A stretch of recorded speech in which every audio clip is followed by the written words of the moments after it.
Yo, it's a little bit late now that we're already a couple weeks into the new year, but honestly, who cares? This is my list of my most anticipated films of 2023. The Super Mario Bros. Movie, coming from Illumination, has me pretty excited and also kind of nervous. I mean, video game adaptations tend to not do so well, right? The animation looks great, and there is a star-studded voice cast, although, you know, Chris Pratt as Mario, not so sure about that. We'll have to see once the film is actually out how this all pans out, because it's easy to be skeptical, right? But it looks like a lot of fun. I think that the world of the most iconic franchise in all video games coming to a film, an animated film, has a lot of potential. Illumination does have a pretty decent track record with, at the very least, fun, creative animated films. And I mean, I like what I've seen in the trailers. I'm gonna go in with skepticism that I think it deserves, but also I'm pretty excited. Number 9, another film I'm kind of skeptical about. The Flash has been delayed a lot, and Ezra Miller continues to get arrested apparently. Warner Brothers and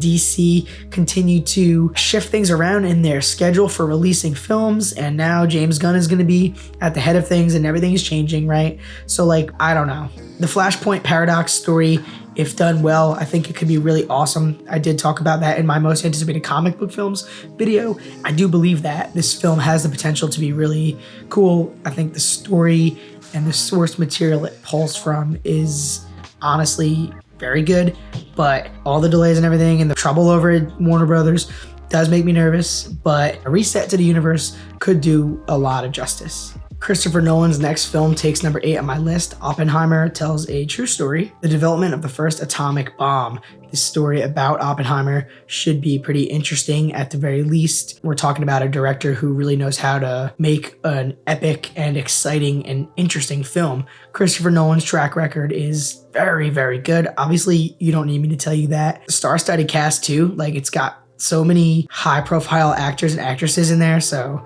it's hard not to be super excited to see a Christopher Nolan film, you know, with this cast. And the story seems pretty interesting, and I'm hearing a lot of really good things in the production of this film. I think it's going to be awesome. All right, so Dune Part 2 is next up on my list. Dune was an awesome film, very exciting experience. I know that it's pulling from some serious source material, very high-end sci-fi stuff. I've never really known much about it, but I watched the film and I thought it was really interesting and very well made. Denis Villeneuve and the star-studded cast and the amazing effects and visuals and the world building and all these interesting things that they have to tell. The lore is so cool in Dune, so I'm very, very much so looking forward to watching Part 2 later this year, and I'm sure that there will be more because, like I said, I'm aware of how much source material they're pulling from.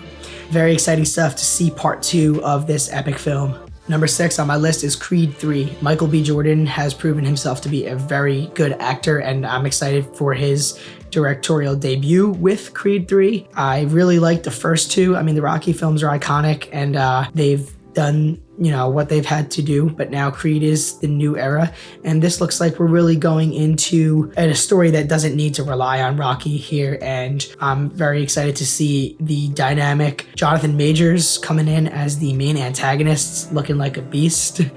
Jonathan Majors and Michael B. Jordan starring alongside one another and a rivalry in this film. Very excited. I love what we've seen in the trailer. I think the story seems like it's going to be interesting, very personal and emotional. I think it's going to be an exciting movie. Really excited to see what Michael B. Jordan does with this film. Can't wait to watch that in March. 5, Spider-Man Across the Spider-Verse Part 1. Yeah, there's going to be 2 of these. Spider-Man Into the Spider-Verse was so much fun to watch. It had such an amazing art style. I really love the direction they went with that. It's creative, fun. It's got an awesome soundtrack, and it tells a really great Spider-Man story, better than some of the live-action films. And Into the Spider-Verse tells a great story about different characters. Miles Morales is really great to follow. I love what they did, and I'm really looking forward to seeing this. I think that it's got a lot of ambition. I mean, like we said, this is part 1 of 2, so Across the Spider-Verse should be another visual treat. I'm sure it's going to have a very great soundtrack. Looking forward to that. And then more Miles and Gwen and everybody else, different versions of Peter Parker, different Spider-Men, women, and Spider people and creatures alike. I think the multiversal stuff is going to be explored even more deeper, and it's going to be a lot of fun with different variations of villains and all. This is, you know, a sequel to a peak animated film and a peak Spider-Man superhero story. The 7th Mission Impossible film takes up the next spot on my list. Mission Impossible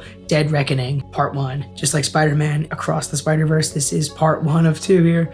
So yeah, this should be epic. Mission Impossible. I really just thoroughly enjoy every installment in this film franchise. Like, Tom Cruise continues to do amazing stunts. There continues to be a lot of really fun intrigue and antagonists, and stories are always exciting, and the action is just on point. Mission Impossible is such a fun theatrical experience every time a new one comes out, and I'm really looking forward to Dead Reckoning. I really like what I've seen so far. It's a little early, but now we're getting it this year, finally. Cannot be more excited for more Mission Impossible. I feel like it's just simple as that. So before I give you guys my top 3 most anticipated films this year, I'm gonna give you a few honorable mentions. Shazam! Fury of the Gods should be really fun. I think it looks like it might try to do some more serious stuff, but still lean in on that humor and just joyous fun that the first Shazam did. So looking forward to seeing that. Fast X or 10. Fast and Furious has been ridiculous for a long time, and honestly, it's just a guilty pleasure thing at this point. I really do enjoy these films, even though they continue to get more absurd, and like,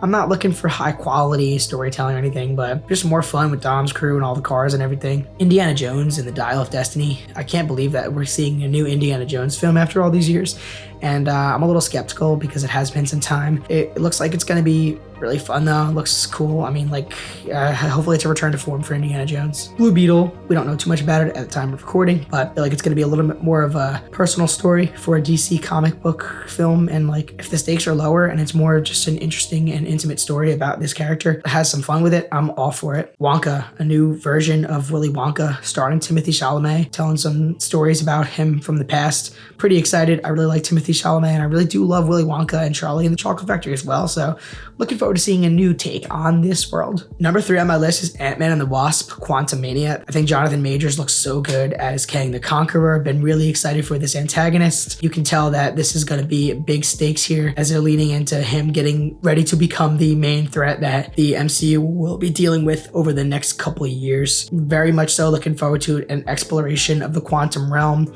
and time travel and like reality and stuff, like seeing what Kang can do and seeing what Scott and everybody else gets caught up in, because you could tell that Scott wants to relive some things, experience things that he missed out on after all his time being incarcerated and not being there after the snap and everything. So very much so looking forward to going to see Ant-Man and the Wasp: Quantumania on opening night for sure. Another Marvel film here, number 2, is Guardians of the Galaxy Volume 3. This is going to be it for a lot of the main Guardians as we know it. I think we're going to see some deaths for sure. I think that it's going to be sad, but it's also going to be another joyous and entertaining ride with these really fun characters that James Gunn perfected in his storytelling in the first 2 Guardians films.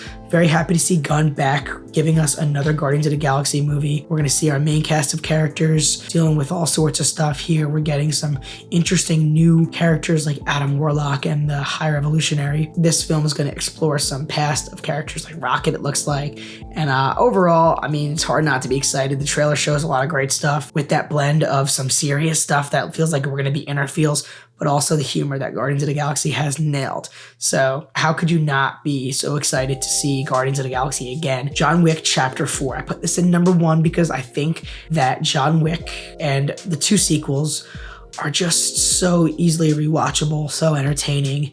John Wick is such a badass. Keanu Reeves is great. He still has it in him after all this time. John Wick, the trilogy is so good. And to see more of this and to explore more of the world of the assassins and everything and the Continental, and seeing how John Wick, where he's gone to now and where we will go, is highly exciting.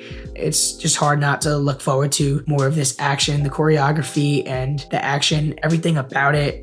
All 3 films are just so entertaining, and it's so right up my alley. Like, when I think of what I really want in a movie is just, it's action. It's John Wick, so my favorite thing. So that is easily my number 1 most anticipated film of the year, John Wick Chapter 4. All right, so that's going to wrap it up for me, guys. That's my most anticipated films coming out in 2023. Let me know in the comments, though, what you guys are most excited for, if you're down with these films, or if I missed some that you're more interested in. Yeah, let's just have a conversation about new movies coming out this year. Thank you so much for watching. Appreciate your time always. Maybe subscribe if you want to see some more content. Talk about other films, TV shows, gaming, and all sorts of other different stuff as well. That's it. Thank you again. See you guys all in the next video.